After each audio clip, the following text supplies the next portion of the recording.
What's going on, guys? Welcome to the podcast. My name is Kenta Gauba, and today I'm joined with Groccia. She's a functional diagnostic nutrition practitioner. Yes, I said it right. Basically, she's a holistic wellness coach. She focuses on gut and hormone health. Yep. Right? Yeah. And I'm really excited to have this talk with you today because I know a lot of people are struggling with gut issues and hormone issues, so I just want to get this thing started by asking you, like, how did you get started into this whole space? It's like, Yeah. It seems like, like a very specific thing to get into. So how did you, get introduced to it? Yeah, it was actually from my own personal story. So in college, I got really sick. I was traveling to Thailand and Bali. And once I got home, I was dealing with so many gut issues. And at that time, holistic health really wasn't a thing. And I just stayed up one night Googling, what do I do about my gut issues? What do I do from here? And I found naturopath doctors. And at this time, I didn't even know what it was. But there was an office in Hillcrest. So I decided to go to the office and seek out treatment. I knew I wanted to take the holistic approach because when I went to my doctors and told them I was dealing with gut issues, I was dealing with such bad fatigue, but also bloating, digestion, everything just felt imbalanced.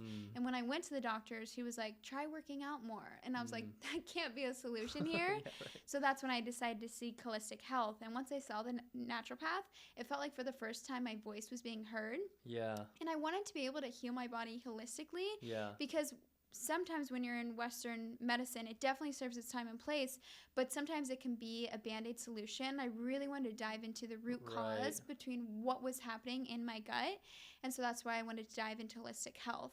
Once I started to dive into holistic health, I saw so many different practitioners. I saw that naturopath doctor, then I saw a specialist in LA, I saw an online person, and I just was never able to get to the root cause of exactly what was going on. Yeah. I first got diagnosed with SIBO, but then I relapsed 6 times, and I was like, there has to be a deeper issue here. Yeah. So I'm like, I'm just going to go to school and figure it out for myself. Yeah. And so that's exactly what I did. And through going to school, I really have found my passion. And being a part of other people's healing journey is just so impactful. It definitely can be a strain because you're taking on other people's energy. Yeah. But it's so fulfilling when you see them get through the other side and see them heal holistically and be able to live their most vibrant selves. But it definitely is a different journey for everyone. But I'm so thankful now looking back at all the struggles I dealt with my gut because it brought me to where I am today. Yeah. But when you're going through that, that's man. the last thing you're thinking about. Like, there's no light at the end of the tunnel. And so because I've gone through it, I am able to understand my clients better and understand what they're going through, which has been such a pivotal part of my practice. Yeah. So you went to Bali, Thailand. You came back and your stomach was like, what were you dealing with? Like, what were the symptoms? Like, yes. You know what I mean? So when I was in Thailand, I got food poisoning. And when I came back, it just was never the same. The biggest symptom, I don't want to get TMI. It's okay. Sorry, was we're like all adults.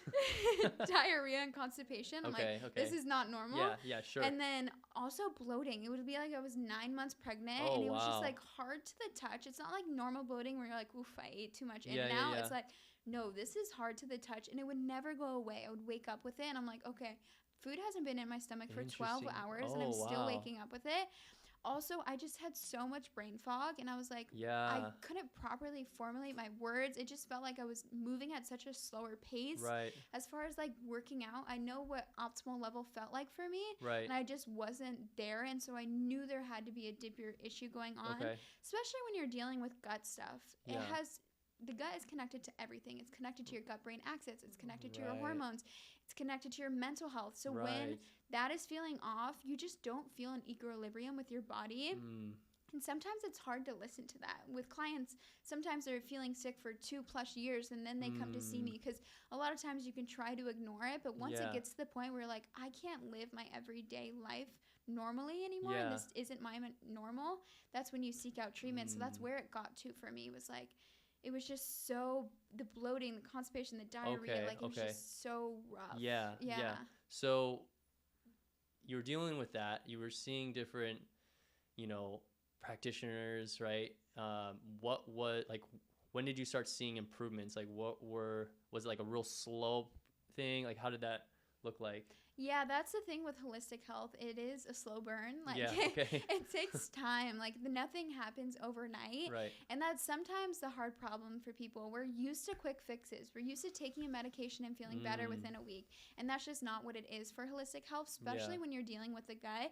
It can take 3 to 6 months to even notice a difference, but it's about sticking with it. So for me, I would say the 6-month mark is like when I started to notice a difference. Okay. Granted, I had some symptoms alleviate, but it was never like, oh my gosh, I feel good. Like, it was like, okay, things are feeling a little bit better. Okay.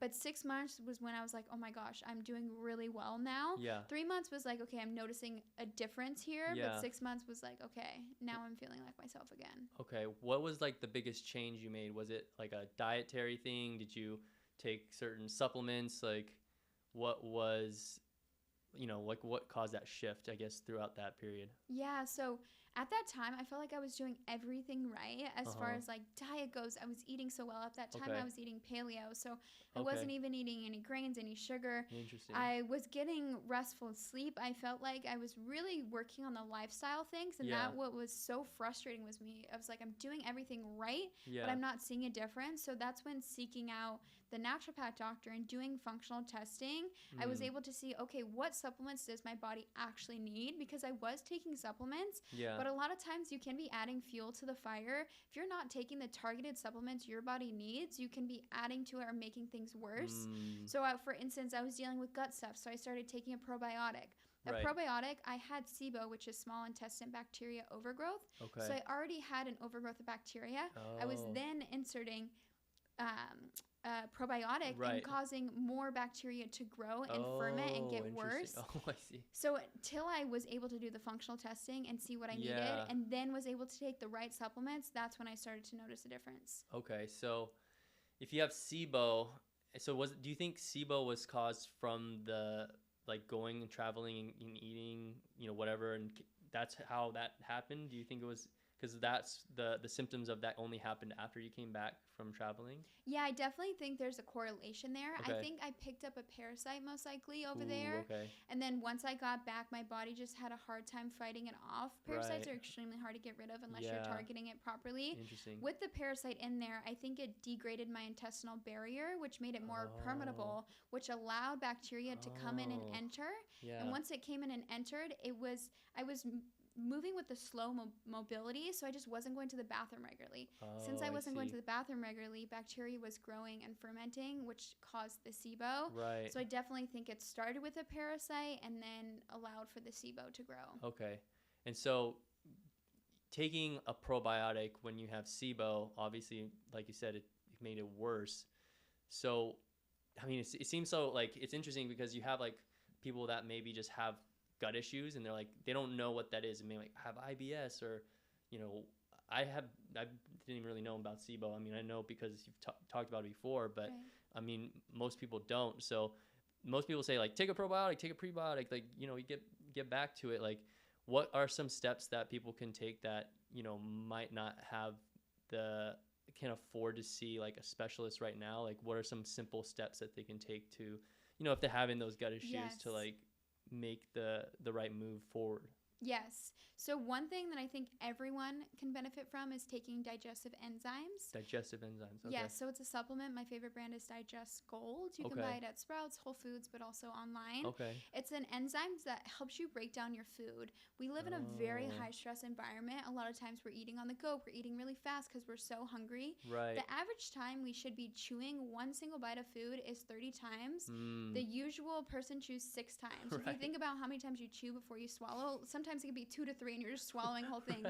Where our guts need help breaking down food. And so with the digestive enzymes, you take that, and then once food enters your gut, it's able to help properly break it down, which helps it a lot. Same thing with digestive bitters. That also helps. Yeah. Another thing people can do that is simple lifestyle habits is not eating in front of your phone or your computer. Oh, yeah. Even if we don't think that's causing us stress, it's a distraction. We're looking at that for watching a scary show. It's going to cause your digestion. Yeah. We want to be in a restful state, not in a fight or flight response mode. Right. So anything we can do to bring our nervous system back down. Another thing is chewing. We want to be able to chew a lot. Also, taking 3 deep belly breaths before eating, that just helps set your nervous system back into balance.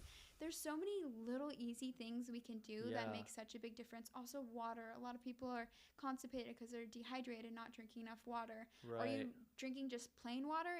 If so, that's not enough. You need to be adding minerals into it. Right. A lot of the filtered water we're drinking is stripping away the minerals. Especially in San Diego, we have such hard water that you do need to filter it. But at that point, you need to add back minerals like Redmond sea salt or Celtic sea salt. Right. That's going to provide a nutrient balance that your body needs, and your body will be able to actually absorb the water. Yeah, it's like there's a bunch of different simple things that you can do, but you know, people that are watching might not even know about these things. It's crazy. It's like, I know. You know, but at the same time, it's like chew your food. Like, it's like something that you were told as a kid. Chew your food. Stop inhaling. Like, at least I was, because I was always just scarfing food down. Like, I still to this day. It's you know what I mean? Reminder. Yeah, I'm like, oh man, I'm like, I need to chew, you know. But it's like, I don't know, I'm really hungry or whatever, you know. It's like, slow down, you know. I know, it's those little lifestyle changes truly make the biggest impact. Yeah. A lot of times clients want to eat an awful diet, like a standard American diet, but then take all the supplements in the world. The supplements aren't going to work if you don't enable all the lifestyle changes you need to make. Right. Because you can take all the supplements, but your body's not going to be able to properly absorb them. If your detox drainage pathways aren't open, your body won't be able to respond well. So it's all those little lifestyle changes that truly make such a big difference. Right. And then as far as like traveling, like if you were to go back, you know, to that time before you left and you can do things differently, like how would you change your approach to your traveling? Like how would you, you know what I mean? Like, yes, that's a great question. Because I get that a lot with clients, especially when they're going to Mexico. They're like, I need a travel guide. Like, what do I do? I need a like emergency starter kit. Right. So definitely there's things to bring with you. So activated charcoal is huge at that time. If once I got the parasite or felt like I was getting sick, if you take the activated charcoal, that will strip toxins out of your body and help dispose them. Yeah. Also, making sure you're drinking a ton of electrolytes. When I was there, I remember being so dehydrated. I wanted to go to the hospital to get an IV, but I didn't. And so making sure you're taking electrolytes, same thing, taking digestive enzymes, making sure you're prepping the body as much as you possibly can. There's also some other things you can do, like Texumi is what it's called. It's Spice Supreme Nutrition. And it's also a binder to help pull toxins out of your body. If you're in Mexico, you can take a papaya, cut it open, take the seeds, put it in a blender with little lime juice. That will kill any parasites, the papaya seeds. Yeah. This is so easy, but not eating anything raw. I ate a raw papaya salad there, and I think it wasn't handled properly, and it had like fish sauce in it. Like, it so you came back and you're like, no. So not eating anything raw. It's like not having ice. Like, there's preventative things you can do, but I was 19 and careless. And, I mean, I when I went to Bali, I mean, there's like a thing called Bali belly. I was drinking alcohol, so maybe it was from the beer too. But I know, you know what I mean? But I was eating all the food and stuff, and I just remember, like, I think I gained like 10 pounds in like a couple weeks, you know? Like, I'm like, that was the only time I really felt bloated, like bloated. Wow. You know what I mean? But yeah, so interesting. So as far as like, so this podcast for me is like, has kind of bloomed from my recent I guess like face-to-face with mental health issues, I guess you could say. Like, I had some things that came up and I've never experienced that before. So what's the connection between like gut health and mental health issues? Like, what are the things you've seen with your clients or just in general? Yeah, there's a gut-brain axis that directly affects your gut to your overall brain and mental health. So a lot of times when you're experiencing symptoms, let's say depression even, some like negative thoughts, emotional instability, mood regulation, a lot of times there's a correlation to what's going on with your gut because of the gut-brain axis. Certain things like parasites, for instance, they really affect your mental well-being, especially with fatigue. When you're feeling really tired and lethargic and you feel really a lot of brain fog, there's something going on there. And what's hard is that a lot of times when we're dealing with something mentally, we just assume it's our own fault. Like, oh, I'm not motivated right now. That's why I'm feeling like this way. Or we're so quick to blame ourselves. But a lot of times there is a root cause for the symptoms we're experiencing. Our body is trying to tell us something a lot of the times when symptoms arise. It's saying, hey, look at me. I need you to pay attention to me. I'm calling this out. Pay attention to me. Yeah. And from that point, that's when you should dive deeper, get to the root cause of the symptoms you're experiencing. Right. Because a lot of the mental stuff can be directly correlated with gut health, but also hormones, especially as females. Our sex hormones are all over the place, especially throughout our menstrual cycle. And there's a direct correlation there too. Are you have an imbalance of testosterone and estrogen? Is there something with your cortisol that's going on? Right. There's so many different factors that contribute to mental health, and it all has to do with our inner health. Interesting. Yeah, because it's like, I wonder, if like, is it chicken or egg? Like, if I'm eating like terribly, and then that causes like my mental health issues, or if I'm like thinking my way into something, and then it gives me, so like, how, like, what about the like stress of just in life in general? How is that affecting the gut? Because I know a lot of people are out there like stressed out about whatever, you know what I mean? Yes, stress is actually the number one.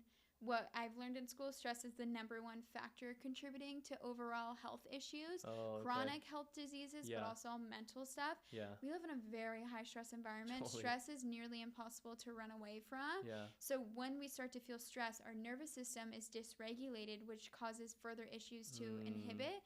And the nervous system is very hard to regulate. It takes a constant action towards working at it to notice a difference, and it's not something that's just simple as like taking 3 deep belly breaths. It's really leaning into breath work. It's leaning into meditation, cold plunge, acupuncture, and the more stressed we are, the more we need to regulate it, especially if you're working a corporate job and have these deadlines that you need to hit, or these sales quotas, so many different things. We need to be able to regulate that to hopefully not allow any chronic issues to arise. Okay. And then as far as like the clients that you've had, like, what are one of the, like, I don't know, kind of success story, like something that they were dealing with pretty crazy, and then it like turned around? Like, I was just curious about that. Yeah, there's been quite a few. One of the most recent ones, she has been in and out of the doctor and another naturopath for 6 years, and she has been dealing with chronic issues. She's been dealing with a lot of bloating, fatigue, so much mental stability. She just felt dysregulated in her body, like disassociation almost. She felt like her body wasn't her own. And she was dealing this with for years. She saw so many different practitioners. She saw so many different doctors. At one point, she's been on 3 rounds of antibiotics, which has just made it worse. We were able to get to the root cause of what was going on in her gut. So she had underlying H. pylori, where her doctors were testing her for H. pylori, and they said it was not there, but their kind of testing that they do is not as granular as my testing for a functional practitioner. So it just said negative on her test versus mine. It gives you the exact pinpoint of what's going on there. And H. pylori is a bacterial infection that affects your gut lining. And we need to target that first before we can target other areas, such as like parasites or an overgrowth of bacteria. And she was taking so many supplements to help with all the other things, but not targeting the H. pylori. So we were able to really get rid of her H. pylori and help heal and seal the gut lining. A lot of times clients have been to other practitioners or other resources and have done a huge kill phase, meaning they're getting rid of the bad bacteria, or they're getting rid of the H. pylori. But from that point, you need to heal and seal the gut lining. The gut lining, when it's permeable, it's like an intestinal barrier, like hair-like particles. And when it's permeable, it allows pathogens to go through. Once we kill everything, it's still open. We need to heal and seal it. So once new pathogens or bacteria try to enter the system, it's closed and sealed. It's not open. The doors are closed. So a lot of times people will go through a kill phase and not heal and seal the gut lining. So they'll feel good for 6 months, and then something arises again. So that was a missing piece to her puzzle, was no one saw and identified the H. pylori. Then we were able to heal and seal her gut lining, and she's been feeling so good for multiple months now, and she's getting ready to get married. And that's awesome. So she's feeling really cool. good. So there's so many little things with the gut that can be overseen, but it's really getting granular and figuring out why the H. pylori came in the first place, and more so getting to the root cause. H. pylori, that's such what a name, you know. Like, I know. So H. pylori is is that like attached to the gut lining? Like, what is that exactly? Yeah, it's in the gut lining. So It's in the gut lining. Yes. Okay. And so it's basically, it's hard too because it affects how much acid your stomach produces, which affects the way your food is broken down. Yeah. So if your stomach doesn't have proper acid, it can't break down the food. With the H. pylori, it causes the acid to reduce. So your body then has a hard time breaking down food, which causes bloating, which causes constipation. So it can be a caveat to a lot of the other symptoms you're experiencing.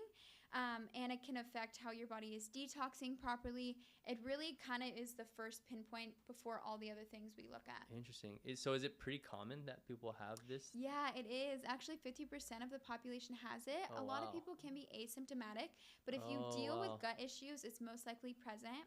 It is passed orally, so if you have it, your partner most likely has it. Jeez. And if you treat it and your partner doesn't, they can pass it right back to you. So you get rid of it and get it right back? Yeah, oh my God, that sucks. So that's what's hard too, is when clients come see me and they're like, I'm ready to get healthy. And their partner's like, hell no. But it's like, you have to both treat it. And it can be passed through like dogs too. So if they lick your face, it's like, oh my goodness. I know. It's actually really common. And so that's how it's transferred basically? Like most commonly is maybe through like kissing or just food, like, eating fecal matter. Oh wow, yeah, the whole thing. Yeah. Oh geez. Yeah, dog sniffs food, gets too close to it. He doesn't even have to eat it, but gets close to it, then licks your face. Like, yeah, it's pretty wild. Okay, and so it's in the lining of the gut. It starts to like, is it opening up over time from just bad eating habits or like? More so, it depends. So bad eating habits is definitely a contributor, but stress, also what you're putting in your system, like are you having a bunch of alcohol? Are you doing other things that's not good for the body? That can break it down a lot. Also depends on like where your gut is at. If you have H. pylori and then you're having a ton of apple cider vinegar, that makes it worse. Oh. Because it has the acid in it. So it's like there's so many different, if you have sauerkraut when you have H. pylori, makes it a lot worse. Right. So things can get worse, and that's why it's so important to do functional testing to see exactly what's going on in the gut. Right. We can guess all day, but until we see what's going on, then we don't know how to treat it. Man, I'm just thinking like, because I when I drink, I stopped doing it because whenever I would drink some like apple cider vinegar, like it kind of messed with my gut. So I'm like, maybe I have. You might have it, especially if you're feeling acid reflux start to come up, like a burning sensation. Okay, interesting. Or if you feel like your tummy's on fire, like it's normal for a little bit, but if you're like, this is uncomfortable, then you might have it. Okay, and then there's specific supplements you take, and there's a specific diet plan that you're taking to like start to like alleviate it. Does it actually like get rid of it completely? Yeah, so it gets rid of it completely. So there's a few different routes you can take. You can take the supplement protocol, and as well as diet. You can't do anything without, of course, contributing to diet. Right. But then also there's a tea called Matula tea. It's a Chinese herb, and it gets rid of the H. pylori. Oh, wow. What's really cool about that brand too is that you can retest, and if you have it still present, they'll give you a whole batch for free. Oh, wow. It is an expensive tea. It's like $200. So it's nice that they have that, because sometimes it is hard to be consistent with supplements, and you have to be consistent to notice a difference. So a lot of times a tea can be a great option for clients as well. Okay. And from the different clients that you've had, like, there are different types of diets, right? You have the carnivore, vegan, vegetarian, whatever, all the different ones, right? Yeah. Do you treat everyone the same, or is there do you have like different plans for different types of diets? Yeah, I like to meet clients where they're at and improve their life slowly over time. One of my clients, she's from the Midwest and like eats awful in my eyes. Doesn't eat a vegetable inside, a tub of butter a day, like just a lot. Oh wow. And so if I were to tell her I want you to be paleo tomorrow, she's just not going to do that. I'm trying to ingrain sustainable habits in clients. Sure. So it's, what can we replace in your fridge instead of getting rid of all these things, instead of getting rid of your condiments that is 80% sugar? What can we replace for a better option so that they're not feeling so deprived? At that point, we slowly start to make things better. realistically, where I would want my clients at is paleo, because gluten and dairy are the number 1 and 2 inflammatory foods. When you're dealing with gut issues, it's going to cause further inflammation. Yeah. Granted, doesn't mean you need to be paleo forever, but while we're working on a gut healing protocol, it's definitely better to be paleo. Okay. But I always try to work with my clients where they're at, but I also love to create recipe guides for them, try to inspire them as much as I can. Some clients don't want to even get in the kitchen, so it's like, okay, what easy options do we have available to you? Can I talk to your partner that cooks? Trying to do whatever I can, because diet is such a huge piece of overall healing. You cannot stuff junk into your mouth and expect to feel well. So really allowing your client to get there on their own time, but supporting them throughout that whole entire process to make sure they get there. Right.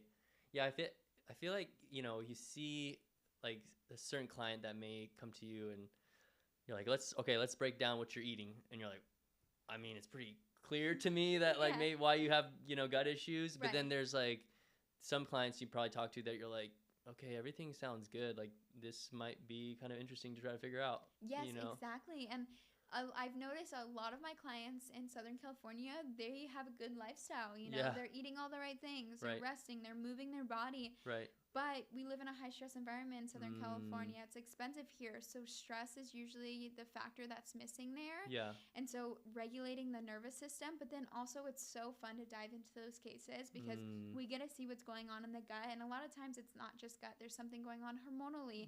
There's something might be going off with their mineral imbalance. There might be a nutrient deficiency. So it's really diving deeper into those cases versus my Midwest clients are honestly pretty easy. It's like, we just need to get you in a better lifestyle changes and you'll be good. Other clients, it's like, wow, you're doing everything right, but what are the missing pieces here? So what is your experience with fasting and how that may contribute to maybe improved gut health? I haven't done much fasting, but I was just curious about it because it's something that's been top of mind recently. Yeah. So it's very different for males and females. For you, it'd be something great to do because it gives your gut a rest time.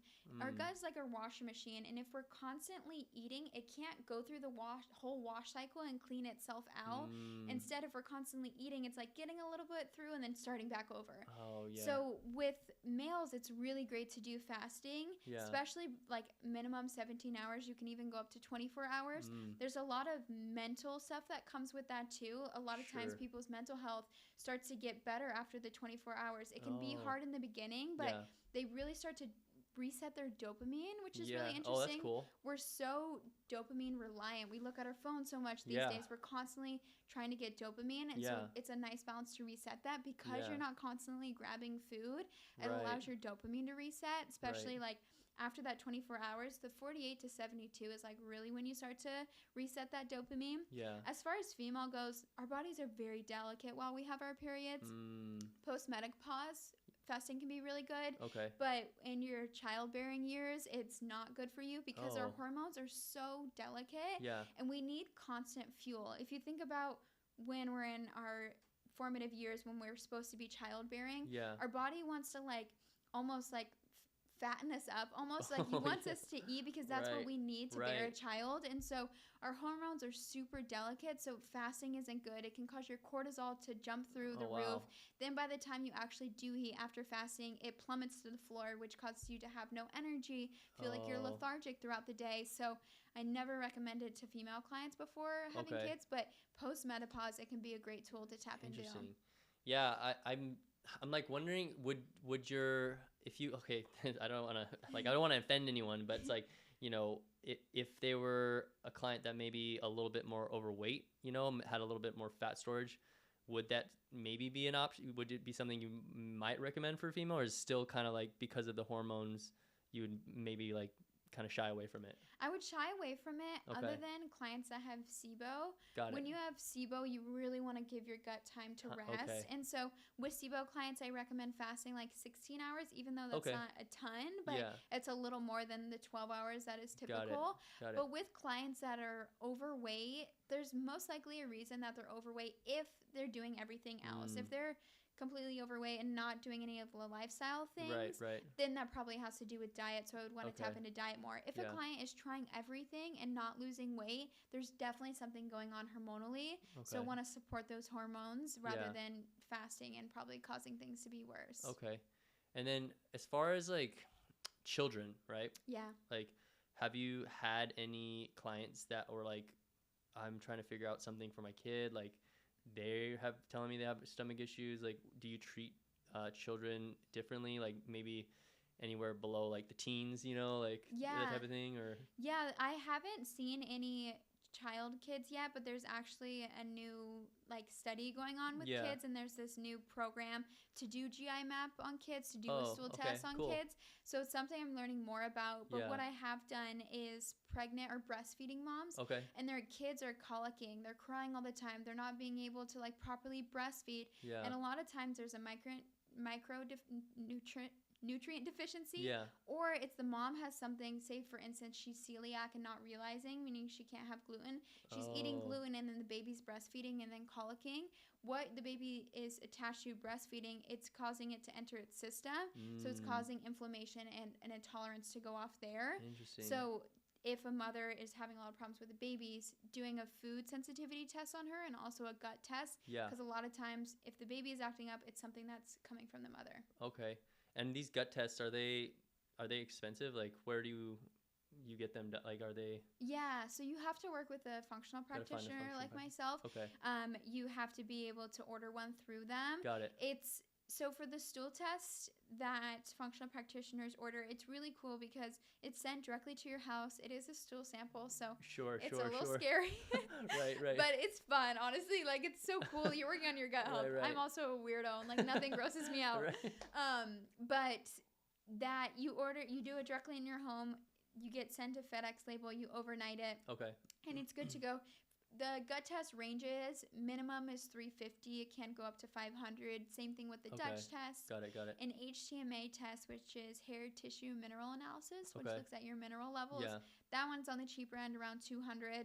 But they're definitely on the pricier side overall. But when you think about your overall healing and getting to the root cause, it's definitely worth it. But it is an investment, and that's why you have to be willing to make changes. If you're making the investment on getting the functional test, you have to be ready and at a point in your life, like, okay, whatever my test results are, I'm willing to go the extra mile to get this done. And that's what I kind of like about the tests being a little more expensive. If they were cheap, anyone would do them and not take them seriously. Right. Because they're at a higher price and a premium, clients are actually taking it seriously and putting it into practice and doing what I say. 100%. Which I like. But it does take someone to be fully ready to do it, because it is a whole lifestyle change for a while. Granted, it's not like you'll be like that forever, but I would say a minimum of 6 months you need to give yourself. Wow. I mean, that's not that long. I mean, to see some results, obviously. So exactly. When it comes to like some of the, I don't know, recipes or some of like, because I follow your Instagram and I see a lot of the food. It's like looks amazing. Like, what are some of the like your favorites that are gut friendly that anyone can kind of just jump on and like like maybe on a day-to-day, whatever? I honestly like to keep it simple but yummy and make it flavorful. So I always recommend clients going to farmers markets if they can, especially just for produce. So much of the soil we have nowadays is so depleted. We're not getting the nutrients we need from it, especially if we're going to Trader Joe's. You think about how that got picked months ago, then put in a train or truck, driven somewhere, then packaged in all their plastic, then taken to Trader Joe's and sat there for how many days, how many weeks? So that's why going from the farmer's market, they're picking it fresh that week. It's so nutrient dense. You can get so much micronutrients from it. It's really going to be good for your overall healing, and it tastes so much better. Eating a tomato at the farmer's market versus eating at the grocery store, it tastes like plastic at the grocery store. So I like to say, get your produce at the farmer's market, get a good mixed green that you can get from there. Get radishes. Radishes are really good for digestion, detoxification. Liver or cilantro is really good for your liver. So trying to lean into natural remedies that are healing, and that comes from whole foods. So making a fresh salad like that, but then also getting some type of meat that's nutrient rich. So I like to get ground beef that has liver in it, has liver heart in it. That's cool. So that's really good for you as well. Liver has vitamin K too. It has vitamin C. And so it's really nutrient dense. So how can we get stuff from the planet and give it back to ourselves? Because that's where we're going to get our nutrient dense. So I like a flank steak. Make some sort of like chimichurri sauce because it has a ton of herbs in it. Make some roasted potatoes and then a side salad. Put cilantro, radishes, put some carrots in there. Make a salad dressing that's just like extra virgin olive oil, a little bit of vinegar, so like champagne vinegar, a little bit of mustard, salt, and pepper. It's sometimes the simple things that taste the best. I think we get so overwhelmed with trying to make this huge complex meal.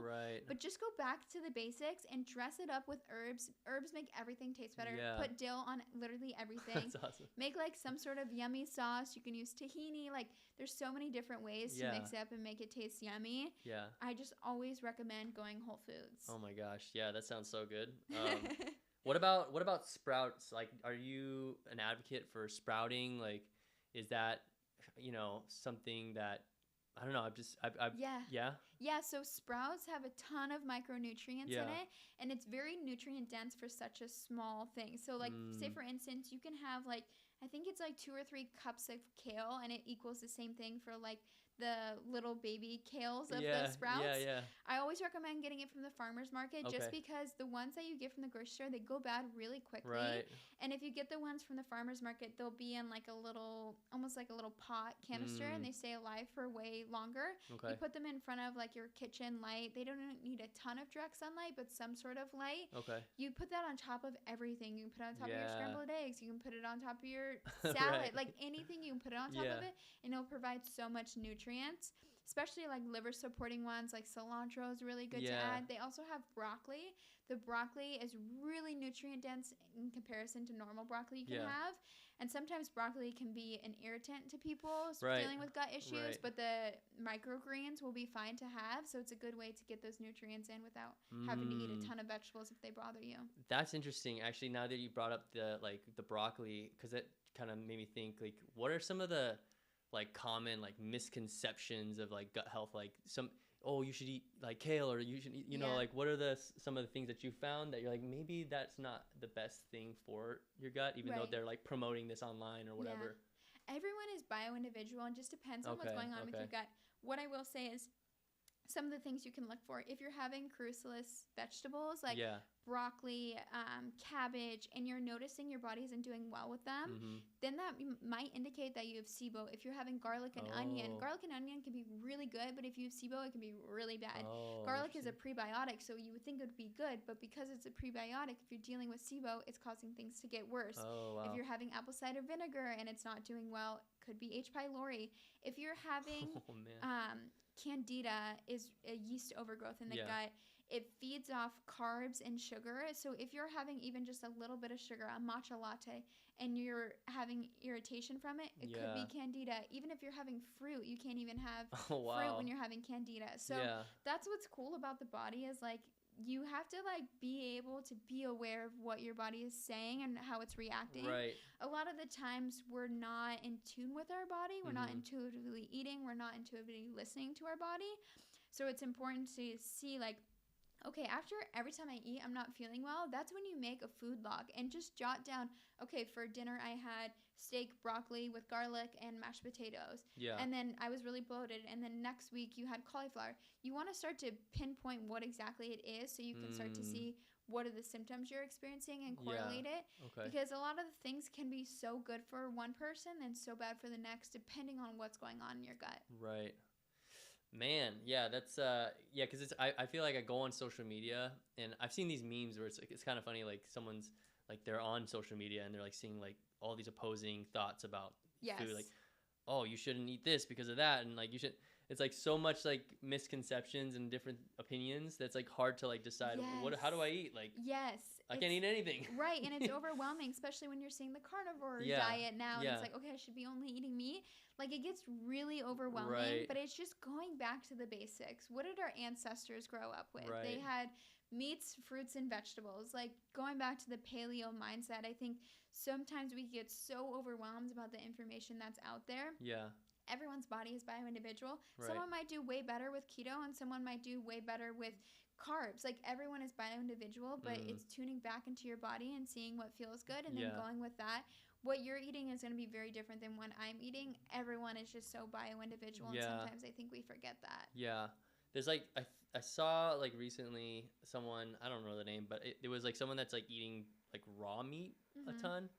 I don't know. I mean, is there like more nutrients is it more nutrient dense to eat raw meat? Like I from what I've been, told and seen and whatever, like is that, you have a higher potential of getting sick or like parasites. I don't know. Like, nowadays it's like anything's like, it's like, okay, like if he's eating that, he's fine. Okay, cool. Yeah. But I don't know. Like, haven't done the research. So is it like, what are your thoughts on that? I think it just depended on where you get it from and the sourcing. Maybe if you're getting it from a local farm and you see the cows and you see and know they live in a good environment. Right. But a lot of times you can get foodborne illness from that by eating raw food, especially if you're getting it from like a normal grocery store. Right. Say, for instance, you're getting it from a good farm and that does well with you. Maybe that works, but I can't imagine that would be good on a constant basis. Yeah. I don't know. I mean, we eat sushi. That's raw fish, but I know. You know what I mean? But much different though. But it's much different. But it's like, I don't know. I see it and I'm like, maybe I should try it. And I'm like, no, I don't know if I should try it. Not with how sensitive your gut is. Right. But I think what is interesting, once your gut is healed, there's things you can lean into, like the raw milk. There's so much nutrients you get from raw milk. Not with it being pasteurized and all of it stripped away. Right. Granted, do not have raw milk if you're dealing with gut issues. But if you're healed and seal your gut lining and feeling good, it is something you could test. Try a little bit, literally a few tablespoons, see how your body does. A lot of times when we don't have something for a long time, say for instance, you don't have any cheese or any dairy, and then you try it one day and you eat like a whole cup of yogurt, your body's not going to react well. Right. We want to go low and slow when we're reintroducing foods. Same thing with clients. Say, for instance, they have SIBO and we cut out broccoli and cauliflower, and then we heal and seal their gut lining. They're ready to eat broccoli again. It's like, no, we have to go slow. Literally one little broccoli. We'll start at a time and slowly build that up because we have to build up the tolerance in that gut microbiome. It's very sensitive. We don't want to like flood it with a ton of stuff at once. Want to go low and slow and start to reintroduce and build upon that. So if you're healed and sealed, or if you're doing that, is there like, is it better to like do other protocols like the parasite cleanse, or like, getting rid of the candida and then do the heal and sealed, or can you do it in any order? Is it like, no, you have to do heal and sealed at the end, because at the end, when you're getting rid of, say, for candida, or you're getting rid of the H. pylori or SIBO, you're doing a kill phase, which means, so bacteria and things in your gut, it's really smart, so it hides itself in biofilm. So when we're killing it, we are breaking down the biofilm and then attacking the bad bacteria, the parasites, whatever in it, and stripping it out through the body. Since we did such a huge kill phase, then we have to heal and seal the gut lining. If we heal and seal the gut lining first and then go in with the kill phase, we're just going to kill the intestinal barrier, the gut lining. So we want to get rid of everything, heal and seal, and then slowly start to reintroduce to build up the good bacteria. When we're in the kill phase, we're killing almost everything. Not everything, but we're killing some of the good bacteria too. And so we want to heal and seal and then work on replenishing the bacteria, because we still need good bacteria to fight off stuff. So reintroducing a probiotic at that point, once we're healed and sealed, to start to build up that good bacteria. Interesting. So recently, I got sick. I think you know that, and had to take a lot of antibiotics. And obviously, like it's it can be controversial. You need antibiotics sometimes. Right. Absolutely. But I feel like, in my case at least, I was given it because they misdiagnosed me, but I was given different kinds of antibiotics. I ended up taking like 3 and just like blasted my gut. Oof. So like, how have you dealt with clients that had taken that and that caused issues? Like, what would be a protocol there that, after, having to deal with like external, you know what I mean? Yes, absolutely. So I would recommend testing just to see where your gut microbiome is. Is there a lot of inflammation that's happening there? Do you still have something that we need to kill? Now that we've killed everything with the antibiotics, because antibiotics do kill a lot, is there something left over that now we can attack it, because we're not having anything good anyway, so what else can we do at this point? Oh, interesting. If they can't afford a testing or don't want to do that, I would definitely introduce a megaspore probiotic. Okay. A spore-based probiotic is not going to feed the bad bacteria in the gut. It's a spore-based, so it's easier on the gut. So Megaspore is the brand. It's a spore-based probiotic. Yeah. I would definitely have L-glutamine, so that's going to help your gut intestinal barrier. Having something like megamucosal is also going to help with the intestinal barrier.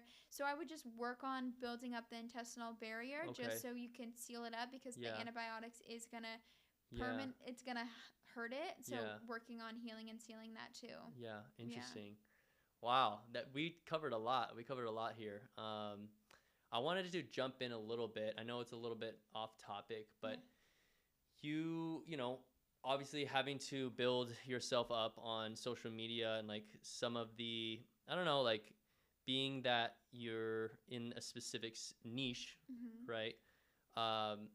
What have you, like, what are some of the things that you found that have helped you kind of build yourself up, you know, in this niche on social media? Yeah. Definitely networking. I think a lot of times on social media, it can be overwhelming because there's so many creators out there. There's so many practitioners out there. Yeah. It can feel overwhelming, but tapping into the community that you're wanting to grow in. So for me, it was practitioners. Yeah. A lot of them, when I was first growing, I reached out via DM and said, can I take you out for coffee? Can I take you out to lunch and pick your brain? Yeah. From that point, I was able to learn how they grew on their platforms, how they were able to get clients, and then start to use their strategies on my own and start to build my platform that way. Right. Everyone has different niches, so it's going to be a little bit different for everyone. But say, for instance, you have a food recipe Instagram and you're wanting to grow it. What are other content creators in that space doing? And how can you kind of do it, but differently for your own style and your own sense? Yeah. And then also just being consistent. Social media really the algorithm favors people that show up consistently. Yeah. So if you're posting once a week, that's not good enough. Right. Meta says that you should be posting on your Instagram 5 to 10 times a day on your stories. Oh, wow. And they never want your stories to fully expire. You should have a constant ongoing of Instagram stories, and they'll push your content over other people's. Oh, wow. Same thing with Instagram Reels. They want you to post Instagram Reels once a day, which seems so overwhelming. I could never. Like, it's way too much. A lot, yeah. But it's showing up consistently, and then your community, you start to build trust with them. They start to look at you, see what you're doing every day, start to build that brand loyalty to you. Yeah. And then that continues to foster into more communities. They recommend you to somebody else, and you continue to grow. And then it's leaning into other experts in this space. When you're going through a little tough time and you're like, I'm feeling fatigued, like, how can I, further spark my creativity? Yeah. It's leaning into those around you. People really love to help. Yeah. And I think a lot of times we can feel timid on reaching out to other people. But people love to feel good about themselves. So if you just compliment them and give them some good grace, then they're going to come back and want to help you. So that's awesome. Leaning into communities and being consistent. That's awesome. Yeah. Yeah. Awesome. Yeah. I'm thinking, I kind of want to jump back. I know I'm kind of jumping here, but I was thinking about the like superfood powders. Yeah. Like the different, I've taken different, powders before. I'm just thinking, it's an easy way to like, get a salad in me basically, or like, the greens, my greens or whatever, because I might be skipping my greens, Right. What are your thoughts on those? Like, is that like legit? Like, what's your... Yeah. Yeah. So Whole Foods is always going to be better. Okay. You can always get more nutrients from Whole Foods. Yeah. If you're someone that's super busy and not getting in anything, it is good to have one of those powders. Okay. But if you can, always get it from the Whole Foods source. Yeah. If not, if you're like, I'm not going to have my greens, I don't like them, get it in. Yeah. I like to use it as supplemental. So say, for instance, I'm having a salad one day, the next day, I just don't feel like a salad. It's nice to be able to supplement with it, but not make it a consistent habit or routine. Okay, yeah. So is it better to take it like before a meal, after a meal? Like, is there a specific time you should be drinking it, or? For greens powder, first thing in the morning on an empty stomach, so your body can absorb those nutrients better. Yeah. If it's something like an acai powder that's a superfood, that doesn't matter much. Okay.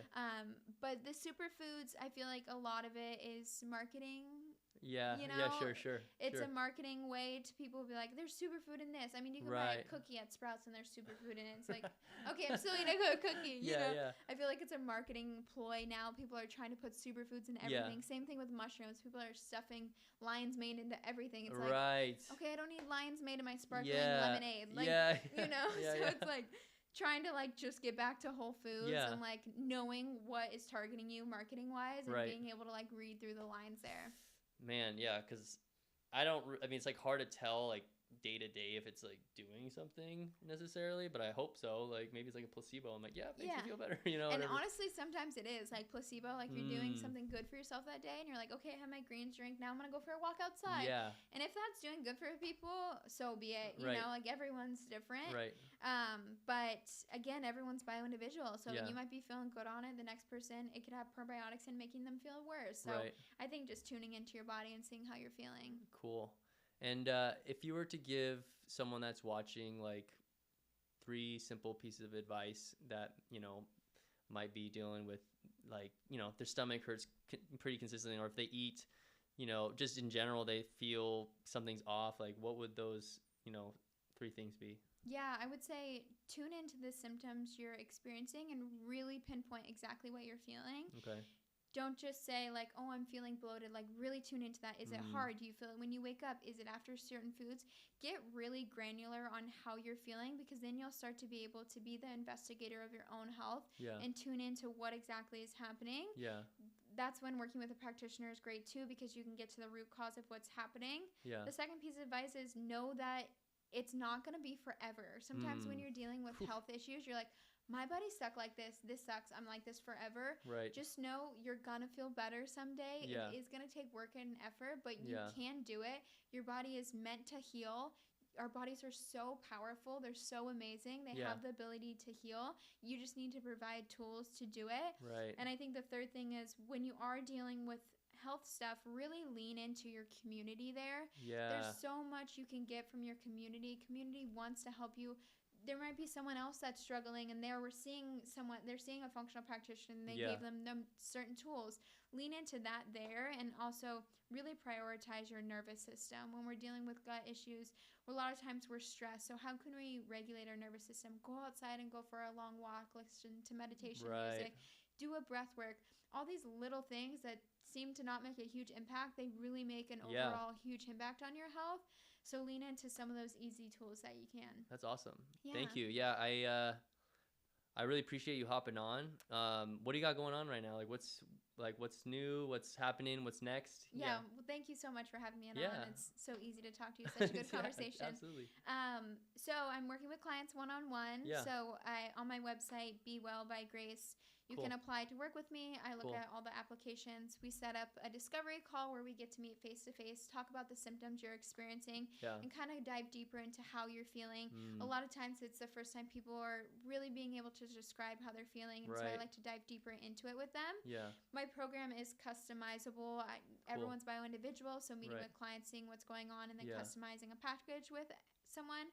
I do telehealth, so I work with anyone everywhere, but specialize in gut health and hormone health. Okay. And that's awesome. Yeah.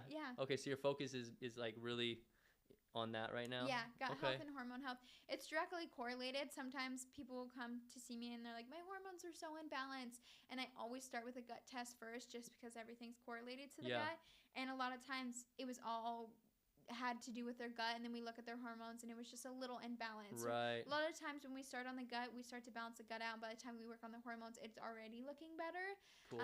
So gut health is like my baby. I love gut health more than anything, but hormones is connected to it, so I love that as well. Cool. And then you said, what are like the places that they can find you, like Instagram? And Instagram is at bewell__by_grace. And then my website is www.bewellbygrace.com. Awesome. Cool. Yeah. Well, I appreciate you hopping on. Yes. It's been great. I think this will definitely help people that might be, dealing with stuff for their gut and just like might be shy and kind of not know where to go. Yeah. So, guys, reach out to Grace, or, we have some stuff. Go back and listen to this again. Yeah. And maybe we can do a part 2 at some point. Yeah, absolutely. Yeah, that'd be awesome. Just know if you're dealing with gut stuff, you're not alone. Yeah. Everyone is dealing with gut stuff. I have yet to see a client. Right. Granted, they're coming to me because they're not feeling well, but even my own, there's still things I'm always working on.